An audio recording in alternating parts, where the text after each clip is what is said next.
Ringo Starr vient de fêter ses 85 ans, mais la célébration de son anniversaire a ébranlé ses fans.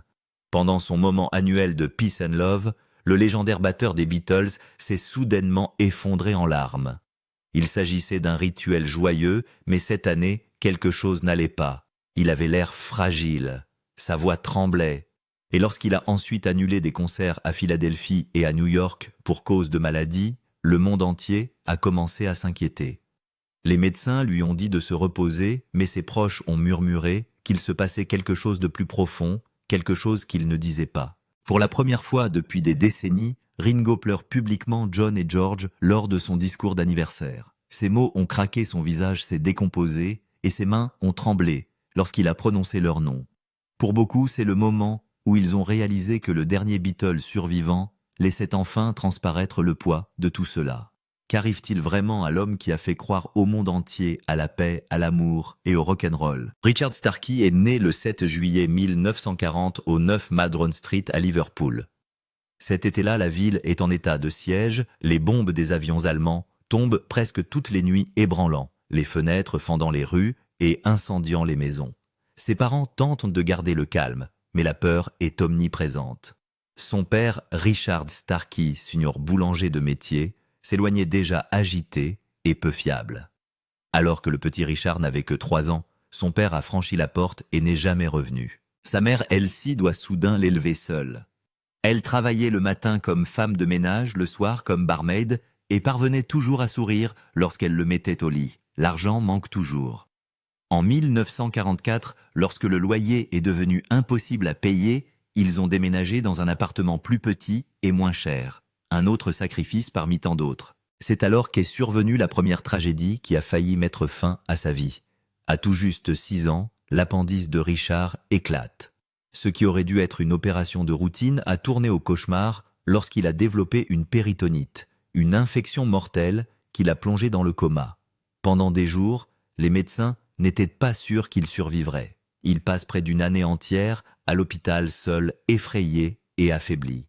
Lorsqu'il est finalement rentré chez lui en mai 1948, il avait 8 ans et était tellement en retard à l'école qu'il savait à peine lire ou compter. Mais même à ce moment-là, il ne s'est pas plaint. Il a simplement décidé de continuer à avancer. À 13 ans, alors qu'il commençait tout juste à rattraper son retard, le destin a de nouveau frappé. En 1953, une épidémie de tuberculose frappe son école et Richard fait partie des malchanceux. Il est envoyé dans un sanatorium, isolé, silencieux et gris, où il reste 2 ans. Il n'y avait pas d'amis, pas de salle de classe, juste des journées interminables, à regarder par la fenêtre, en attendant de guérir. Un jour, une infirmière lui a tendu un maillet à bobine de coton et lui a demandé de le frapper contre une armoire métallique. L'écho remplit la pièce stérile comme par magie. Quelque chose dans ce son, pur vivant, a allumé une étincelle en lui. Un agent de santé l'a remarqué et lui a donné un disque intitulé « Bedtime for Drums ». À partir de ce moment-là, il est devenu obsédé. Pour la première fois de sa vie, il avait quelque chose qui lui appartenait, un rythme. Il a grandi dans le quartier de Dingle, l'un des plus durs de Liverpool. La pauvreté, les bagarres entre gangs et la criminalité y sont omniprésentes. Pour survivre, Richard a rejoint un gang local même s'il détestait la violence. Il a vu des coups, il a vu du sang. Une fois, il a été attaqué si brutalement par un groupe rival qu'il en est resté ébranlé pendant des années. Il était petit calme, peu sûr de lui, et cette attaque a profondément ancré la peur en lui. La musique est devenue son échappatoire, son seul véritable moyen de s'en sortir. En 1956, à l'âge de 16 ans, il trouve un emploi d'apprenti machiniste dans une usine. C'était ennuyeux et bruyant, mais il y avait un cadeau à la clé, l'amitié. C'est là qu'il rencontre Roy Trafford, un collègue qui aime le skifflet, un mélange brut et énergique de jazz, de blues et de folk. Avec un autre ouvrier nommé Eddie Miles, ils ont commencé à s'entraîner pendant les pauses en utilisant des instruments de fortune dans le sous-sol de l'usine. En 1957, le beau-père de Ringo lui achète une batterie d'occasion pour Noël. Elle est usée, rapiécée, imparfaite, mais pour Richard, elle est tout. 2 mois plus tard, il rejoint le Eddie Clayton Skiffle Group et le 31 juillet 1957, il donne son premier vrai concert au Cavern Club. Il travaille toute la journée à l'usine et joue de la musique toute la nuit, perdant le sommeil, mais trouvant un but. Fin 1959, il attire l'attention d'un autre groupe qui a besoin d'un batteur digne de ce nom. Il s'appelle The Hurricanes, bientôt connu sous le nom de Rory Storm and the Hurricanes. C'est alors que Richard devient Ringo Starr, un nom inspiré par les bagues qu'il porte et par son rêve de briller plus fort que les autres. Pendant ses moments de solo, le groupe l'appelait Star Time et il chantait Boys des Shirelles sous les acclamations de la foule.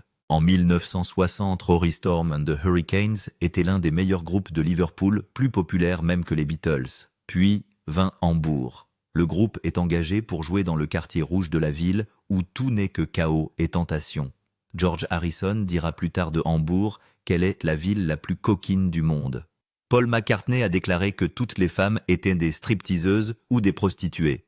Les nuits étaient longues, les boissons bon marché, les drogues faciles et le sommeil presque inexistant. C'était sauvage. Le 29 novembre 1960, Paul et le batteur Pete Best sont arrêtés pour avoir mis le feu à un préservatif qu'ils utilisaient comme lampe de fortune. Ils sont expulsés le 1 décembre.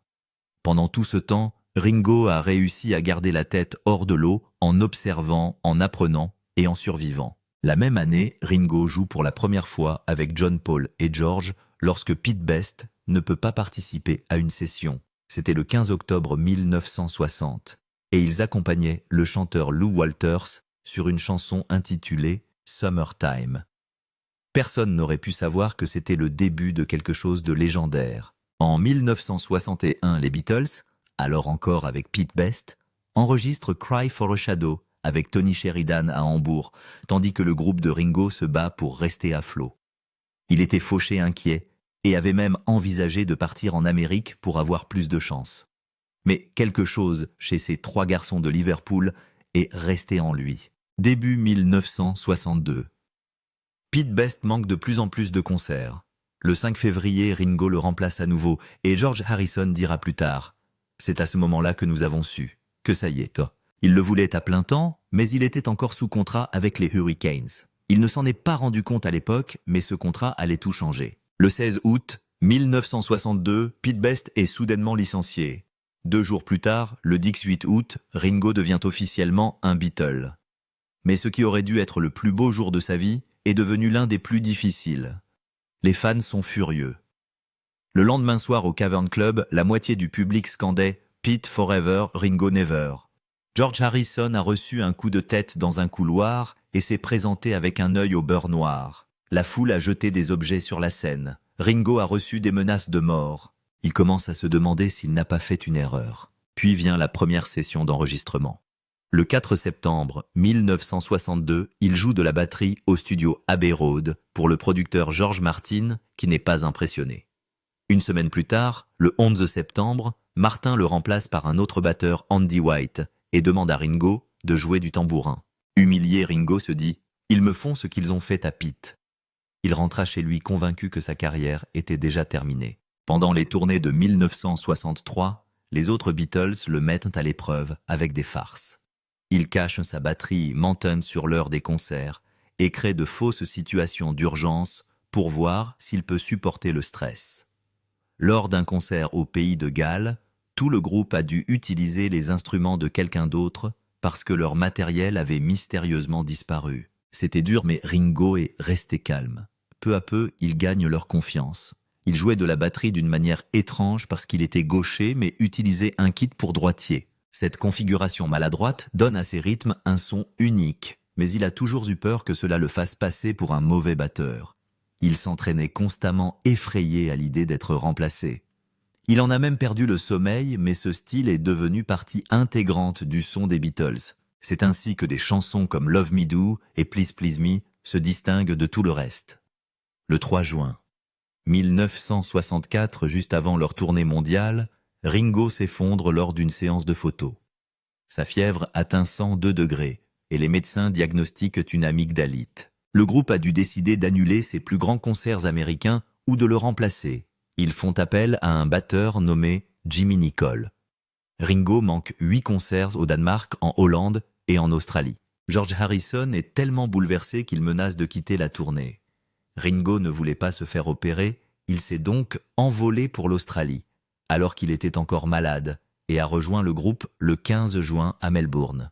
Une maladie a failli mettre fin à tout ce qu'ils avaient construit. Lorsque les Beatles ont atterri à JFK le 7 février 1964, ils n'avaient aucune idée de ce qui les attendait.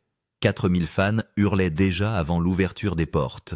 Ringo est sorti en souriant, sans se rendre compte qu'il était sur le point de devenir un aimant à hystérie. Son charme loufoque fait de lui un favori instantané, mais l'adoration se transforme rapidement en danger. 4 mois plus tard, le 13 juin à San Francisco, une foule de 500 écolières s'est déchaînée pour le voir lors d'une courte escale à l'aéroport. 5 d'entre elles se sont effondrées d'hystérie. L'une d'entre elles, Elena Rand, 18 ans, était à la tête du fan club californien des Beatles. Elle a réussi à donner à Ringo une chemise de surfeur avant de s'évanouir dans ses bras. La police a dû former des boucliers humains pour éviter qu'il ne soit écrasé sur place. 20 officiers ont à peine retenu la foule. Malgré tout, Ringo a gardé le sourire. Il a même dit « J'aime ça », mais ce n'était que le début de ce que la Beatlemania allait lui faire subir. Lors du tournage de A Hard Day's Night en 1964, l'esprit naturel de Ringo fait de lui une star à l'écran. Il a volé des scènes entières sans même essayer. Mais derrière le charme se cache l'épuisement. Le 3 juin, à la veille de leur tournée mondiale, Ringo s'effondre lors d'une séance de photos. Il a une forte fièvre et est transporté d'urgence à l'hôpital pour une amygdalite aiguë. Le médecin a dit qu'il devait se reposer, mais la tournée ne pouvait pas attendre. Jimmy Nicole est payé $2500 par concert pour le remplacer. Ringo pensait qu'il était définitivement écarté. Allongé dans un lit d'hôpital, il a vu quelqu'un d'autre s'asseoir derrière ses tambours. Il est revenu une semaine plus tard, mais la peur ne l'a jamais complètement quitté. En 1965, les Beatles se rendent aux Bahamas pour tourner Help. Ils pensaient qu'il s'agirait d'une aventure légère, mais ce qu'ils ont découvert ressemblait à un piège. Le climat politique était tendu et les habitants ne voulaient pas qu'un groupe britannique fasse la une des journaux. John Lennon a bu tout au long de l'épreuve. Il a ensuite qualifié cette expérience d'humiliante et a déclaré que les fonctionnaires locaux les avaient insultés à plusieurs reprises. À un moment donné, il a failli perdre les pédales et s'est mis à hurler à son tour.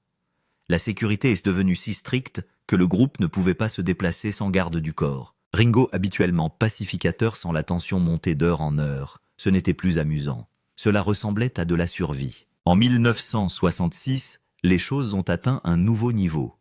Les 4 et 5 juillet, les Beatles jouent à Manille. Le lendemain matin, les journaux les accusent d'avoir snobé la première dame, Imelda Marcos. En réalité, ils n'ont jamais accepté le déjeuner. Mais dans un pays gouverné par la peur, cela n'avait pas d'importance. Leur protection policière a disparu. À l'aéroport, les escaliers roulants ont été fermés. Ils ont dû traîner leur propre matériel, tandis que des voyous du gouvernement, en faux uniformes militaires, brandissaient des fusils et des gourdins. Brian Epstein a reçu un coup de poing. Le road manager Mal Evans a reçu un coup de pied et s'est retrouvé en sang sur le tarmac. Ils ont dû payer 4 450 pesos juste pour monter dans un avion. Aucun d'entre eux n'est jamais revenu. En 1967, Ringo se sent plus seul que jamais. Lors de l'enregistrement de Sgt. Pepper, son jeu de batterie sur A Day in the Life sera plus tard qualifié de légendaire. Mais à l'époque, il se sentait invisible. « J'ai appris à jouer aux échecs, dit-il en plaisantant, parce qu'il passait des heures assis pendant que les autres expérimentaient le LSD et de nouveaux sons. George a dit qu'il n'avait plus l'impression d'être un groupe. C'était Paul au piano et Ringo au rythme. Il s'est à peine senti impliqué, mais les chansons n'auraient pas fonctionné sans lui. Le 22 août 1968, quelque chose s'est brisé. Ringo quitte Abbey Road. Paul avait critiqué son jeu de batterie sur Back in the USSR et Ringo en avait assez. Il dit aux autres qu'il ne se sent pas aimé et qu'il n'est pas à la hauteur. La réponse de John l'a choqué. « Je pensais que c'était vous trois. » Ringo s'enfuit en Sardaigne sur un yacht et écrit « Octopus's Garden » alors qu'il est seul en mer. Le groupe le supplie de revenir. Lorsqu'il est revenu le 4 septembre, sa batterie était couverte de fleurs portant l'inscription « Welcome back Ringo ». En 1969, Yoko Ono a brisé la règle silencieuse du groupe. Pas de femmes en studio. Après qu'elle et John aient eu un accident de voiture, John a fait amener un lit d'hôpital à Abbey Road pour qu'elles se rétablissent tout en les regardant enregistrer. Ringo, coincé au milieu, essayait de maintenir la paix. mais il a vu le studio se transformer en zone de guerre. Yoko plaisante en disant que l'héroïne est leur forme d'exercice. Personne ne rit. Ringo ne pouvait pas croire ce qu'il entendait. McCartney dira plus tard qu'il avait l'impression qu'il y avait un 5e scarabée dans la pièce. Et ce n'était pas seulement Yoko, c'était la drogue elle-même. Le 8 septembre 1969, Ringo est transporté d'urgence à l'hôpital pour de graves douleurs intestinales. Sa maladie d'enfance est revenue au pire moment, en plein milieu des sessions d'Abbey Road. Paul, John et George se demandent s'ils pourront terminer l'album sans lui. Mais la peur ne concernait pas seulement la musique. Ils avaient peur de perdre leur batteur et ami. Cette semaine-là a changé quelque chose entre eux. Ils sentaient que ce serait peut-être leur dernier album ensemble. Et sans Ringo, il serait incomplet. Plus tard dans le mois, le 22 août, Ringo vit quelque chose d'encore plus douloureux. John et Yoko sont attachés sur une chaise à l'intérieur d'Abbey Road, essayant d'arrêter l'héroïne d'un coup sec. Pendant 36 heures, John transpire et crie suppliant qu'on le soulage. Ringo tente d'intervenir, mais John se déchaîne. Il a dit que le groupe l'avait poussé à le faire. Cette nuit-là, John s'est abstenu de fumer alors que son corps se tordait de douleur. Et quelques jours plus tard, il recommençait à se droguer. Ringo a vu son ami s'éloigner sans pouvoir faire quoi que ce soit. En 1970, juste avant que tout ne s'écroule, Ringo est envoyé chez Paul avec un message. Ils avaient besoin que Paul retarde son album solo pour faire de la place à Let It Be. Paul explose. Il a crié à pointer son doigt vers le visage de Ringo et a hurlé « Je vais t'achever maintenant !» Ringo a tranquillement mis son manteau et est parti. C'est la seule fois où leur amitié est devenue violente. Plus tard, Ringo écrivit une chanson intitulée « Early 1970 », dans laquelle il se moquait gentiment de la vie de Paul à la ferme et laissait entendre à quel point ils s'étaient éloignés l'un de l'autre. C'est alors que cela s'est produit. Le 10 avril 1970, Paul annonce au monde entier la fin des Beatles. Ringo l'apprend par la presse. Personne ne le lui avait dit. Il est tombé dans une profonde dépression, assis dans son jardin, regardant le ciel, se demandant ce qu'il allait faire maintenant que la musique s'était arrêtée. L'homme qui craignait d'être remplacé est désormais confronté à un silence qu'aucun battement de tambour ne peut réparer. Le 31 décembre 1970, Paul a intenté un procès aux autres pour dissoudre leur partenariat. De manière choquante, Ringo prend le parti de Paul. Les deux autres sont furieux. Ils venaient de prétendre que leur problème avec Paul était résolu. Le procès a rendu les choses officielles. Ringo a choisi un camp dans la guerre et la fraternité est brisée. En avril 1971, Ringo sort Early 1970 en face B de It Don't Come Easy. Il a chanté pour chacun de ses vieux amis. George pourrait jouer s'il est en ville. John pourrait faire des confitures s'il est dans le coin. Mais Paul ne veut même pas lui parler. Cette chanson était sa plaie ouverte qui saignait tranquillement à travers les haut-parleurs. L'argent est devenu un gâchis. Alan Klein, qui avait promis de gérer leur empire, a gelé les royalties du groupe pendant des années. À l'été 1971, Paul payait son groupe de sa poche pour continuer à exister. Ringo n'avait aucun contrôle sur ses propres revenus. Même des albums solo comme Sentimental Journey ont été enterrés en raison de retards juridiques et d'un mauvais timing. L'album de McCartney a volé la vedette et le projet de Ringo s'est perdu. Il y a eu un moment magnifique qui a failli tout changer. Le 1 août 1971. George organise un concert pour le Bangladesh. John accepte de s'y joindre jusqu'à ce qu'il apprenne que Yoko n'est pas invitée à se produire. 2 jours avant le concert, il quitte New York en claquant la porte. Paul a refusé de venir. Seul Ringo est venu. Il a joué aux côtés de George souriant malgré le chagrin d'amour. La foule a hurlé. Mais ce n'était pas une réunion. C'était un adieu déguisé. En mars 1970, l'album Sentimental Journey de Ringo est mis en vente. Il se vend à un demi-million d'exemplaires en 2 semaines et atteint le number 7 au UK. Mais l'annonce de Paul et la sortie de l'album brisent son élan. Il n'est jamais devenu un disque d'or. Et Ringo s'est rendu compte d'une chose difficile. Peu importe l'amour qu'il mettait dans son travail, son passé avec les Beatles jetterait toujours une ombre sur lui. En 1973, Ringo sort Photograph avec George Harrison. L'album atteint le number 1 aux US, au Canada et en Australie. En décembre, il s'était vendu à plus d'1 million d'exemplaires. C'est le plus grand succès de Ringo en solo. Pendant un instant, il est resté seul sous les feux de la rampe, et le monde entier l'a acclamé. Les années ont passé. En 1989, il forme le All Star Band et remonte sur scène pour la première fois depuis 23 ans. Les premiers spectacles ont été hésitants. Certains disaient que c'était une blague. Mais Ringo a continué. Il a joué ses classiques et les succès de ses amis. Les fans pleuraient en le revoyant derrière la batterie. Le groupe a continué à tourner pendant plus de 30 ans. En 1998, il sort Vertical Man. Ce disque réunit George et Paul, et même Ozzy Osbourne et Tom Petty. Mais Ringo n'a pas d'argent pour payer le loyer du studio. La secrétaire est venue chercher l'argent et a fini par jouer du violoncelle sur le titre de l'album.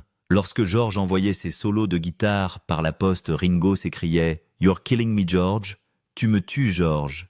Il a murmuré « Tu m'as fait pleurer, espèce de salaud ». En 1969, Ringo Starr se lance dans la comédie avec The Magic Christian, où il incarne un sans-abri adopté par un milliardaire joué par Peter Sellers. Cela semblait amusant sur le papier, mais cela s'est rapidement transformé en l'une des expériences les plus inconfortables de sa vie. Le film était rempli de scènes scandaleuses, dont une où de l'argent était jeté dans une cuve remplie de sang d'urine et d'excréments et où les gens plongeaient pour s'en emparer. Ringo a dû participer à des scènes si explicites, en particulier la nudité qu'il a admis plus tard avoir été gêné et profondément mal à l'aise. Les tabloïds ont attaqué le film, le qualifiant de grossier et d'exagéré. Le film était censé être une satire de la cupidité, mais la plupart des gens se sont contentés de retenir l'effet de choc. Même avec des acteurs comme John Cleese, Raquel Welch et Christopher Lee dans la distribution, le message s'est perdu. Ringo a déclaré qu'après cela, il avait appris une dure leçon en choisissant ses rôles avec plus de soin. 12 ans plus tard, en 1981, il a participé à Caveman, une comédie qui semblait stupide, mais qui a fini par changer sa vie pour toujours. Lors du tournage d'une cascade, Ringo s'est gravement cassé le bras et a dû arrêter de travailler pendant un certain temps. Mais ce retard s'est transformé en bénédiction car il lui a permis de passer plus de temps sur le plateau avec Barbara Bach, sa co-vedette. Ils se sont rapprochés de jour en jour et peu de temps après la fin du tournage, ils se sont mariés. Barbara a déclaré plus tard que le stress de ce tournage associé à la blessure de Ringo avait en fait contribué à créer un lien plus profond entre eux. Le film lui-même était burlesque et étrange. Mais en coulisses, il a donné naissance à l'un des mariages de célébrités les plus longs encore en vigueur. Dans les années 1970, Ringo s'est essayé à quelque chose de complètement différent, la conception de meubles. Il a lancé une société avec le designer Robin Cruikshank appelée ROR, qui signifie Ringo ou Robin. Ils travaillaient dans l'immeuble de l'Apple Corps, au 3 Savile Row, et ont même obtenu un contrat de 10 millions de dollars pour meubler des palais à Abu Dhabi et à Oman. L'une de leurs tables était équipée d'une véritable calandre Rolls-Royce. Mais leur goût pour le haut de gamme n'a pas trouvé preneur. Leurs meubles finissaient par prendre la poussière dans des grands magasins comme Liberty et Harvey Nichols. Ringo, qui détenait 51% de la société, a été fortement pénalisé lorsque l'entreprise s'est effondrée au milieu des années 1980. Les pertes sont lourdes et l'expérience lui montre que la vision créative n'est pas toujours suffisante si personne n'achète. En 1990, les fans ont eu le cœur brisé lorsque Ringo a été soudainement remplacé dans Thomas the Tank Engine. Il était la voix de Meuse, il était la voix du chef d'orchestre et du narrateur depuis 1984 et les enfants avaient grandi avec sa voix calme et apaisante. Mais un différend contractuel a tout changé. Lorsque les négociations échouent en 1989, les producteurs le remplacent par l'humoriste américain George Carlin. La réaction a été immédiate. Les fans ne voulaient personne d'autre. Carlin lui-même a plaisanté en disant qu'il était désormais l'anti-Pete Best, faisant référence à la façon dont Ringo avait remplacé le batteur original des Beatles. Carlin a réenregistré les épisodes de Ringo et est resté jusqu'à la 4e saison. Mais pour de nombreux téléspectateurs, quelque chose de magique a été perdu. Au même moment, la vie personnelle de Ringo partait en vrille. Son mariage avec Maureen Cox était déjà mal en point depuis des années lorsque les choses ont explosé en 1970. Ringo buvait trop, trichait et était à peine présent. C'est alors que survient la bombe. Un soir, Maureen a surpris George Harrison, le coéquipier de Ringo, couché avec elle dans son lit. George avouera plus tard, au cours d'un dîner devant Ringo, que je suis amoureux de ta femme. Ringo n'a pas crié, ni ne s'est battu. Il a juste dit « Mieux vaut toi que quelqu'un qu'on ne connaît pas ». Mais la fin survient en 1974, lorsque Maureen surprend Ringo avec le mannequin américain Nancy Lee Andrews. Leur divorce est officialisé le 17 juillet 1975. Ringo verse à Maureen Sant 25 000 $ d'avance, 23 000 $ par an et 2 500 pour chacun de leurs 3 enfants. Elle obtient la garde complète et Ringo le droit de visite. Les choses s'assombrissent à la fin des années 1970. La consommation de cocaïne de Ringo est devenue incontrôlable. En 1978, il a fait une telle overdose qu'il a dû être transporté d'urgence à l'hôpital. Il a déclaré plus tard qu'il buvait 16 bouteilles de vin par jour et ne mangeait presque rien parce que la cocaïne lui coupait l'appétit. Sa belle-fille Francesca a déclaré que la maison ressemblait à un repère de drogués Barbara et lui se cachant du monde buvant et se droguant tous les jours. Ringo a admis plus tard que des années entières de sa vie étaient floues. Il avait des photos de lui sur scène dans le monde entier, mais il a déclaré « Je n'en ai aucun souvenir ». Le point de rupture s'est produit en 1988. Un vendredi après-midi, Ringo se réveille confus et en état de choc. Ses employés lui ont dit qu'il avait tellement détruit la maison qu'ils pensaient qu'elle avait été cambriolée. Pire encore, ils ont trouvé Barbara si meurtrie et battue qu'ils ont pensé qu'elle était peut-être morte. Ce moment terrifiant les obligea tous deux à se rendre dans un centre de désintoxication à Tucson en Arizona, à peine 2 semaines plus tard. Lors de son témoignage au tribunal en 1989, Ringo a admis qu'il savait qu'il avait un problème d'alcool depuis 1982, mais qu'il ne savait pas comment s'arrêter. Il a dit qu'il buvait 16 bouteilles de vin par jour. La violence et le traumatisme de cette journée sont devenus le point de départ qui l'a poussé vers la guérison. La même année, en 1980, Ringo est de nouveau traîné devant les tribunaux. Son ex-femme, Maureen, exige de nouvelles conditions de garde et de soutien financier. Ses avocats l'ont dépeint comme un toxicomane incontrôlable à qui l'on ne pouvait pas confier ses enfants. Elle l'a même qualifié de grand handicapé, le comparant à l'ivrogne de dessins animés qui trompe toujours sa femme. Même si Ringo lui avait déjà accordé la garde complète de ses enfants en 1975, le combat juridique s'est avéré âpre. Maureen a dépensé plus de 200 $ en frais de justice et a perdu. Le juge a déclaré que Ringo avait en fait augmenté volontairement ses paiements annuels et s'était montrée généreuse.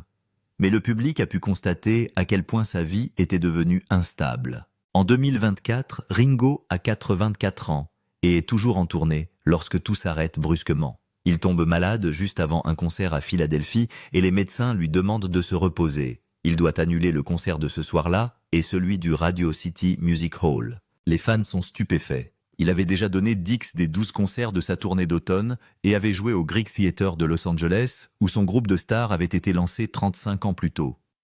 Bien qu'il ait déclaré se sentir en pleine forme et continuer à s'entraîner tous les jours, les annulations ont rappelé à tous à quel point la vie était devenue fragile. Son 85 anniversaire le 7 juillet.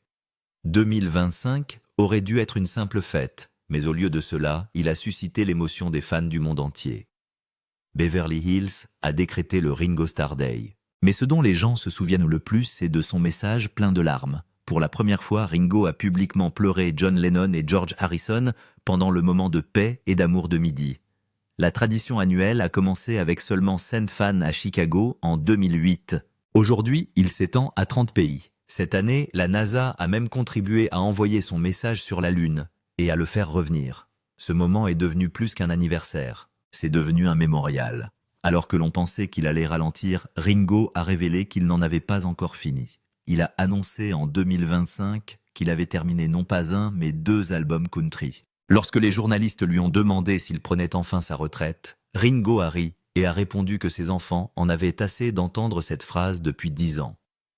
Le nouvel album comprendrait même une reprise de Carl Perkins, en hommage à l'un des musiciens qui ont façonné le son des débuts des Beatles. Ringo a déclaré que chaque fois que quelqu'un l'appelait pour lui proposer un concert, il était prêt à faire ses valises et à partir. Mais malgré tout l'amour et le succès, 2025 a aussi apporté son lot d'ombre. Son association caritative, la Lotus Foundation, avait récolté des millions grâce à ses expositions d'art, en particulier une récente à Las Vegas. Il a créé des œuvres d'art en rotation, à l'aide d'un moteur Rolls-Royce modifié, et chaque centime a été reversé à des causes telles que la recherche sur le cancer et l'aide aux toxicomanes. Mais les Pandora Papers ont commencé à se faire entendre. Ils ont révélé que Ringo avait 5 trusts offshore au Panama et aux Bahamas qui géraient ses royalties et les revenus de ses tournées. Aucune preuve de malversation n'a été apportée, mais les gens ont commencé à se demander si son organisation caritative n'était pas mêlée à des tactiques de refuge fiscal. Ringo est resté silencieux, laissant parler les chiffres. Son art a tout de même permis de récolter des sommes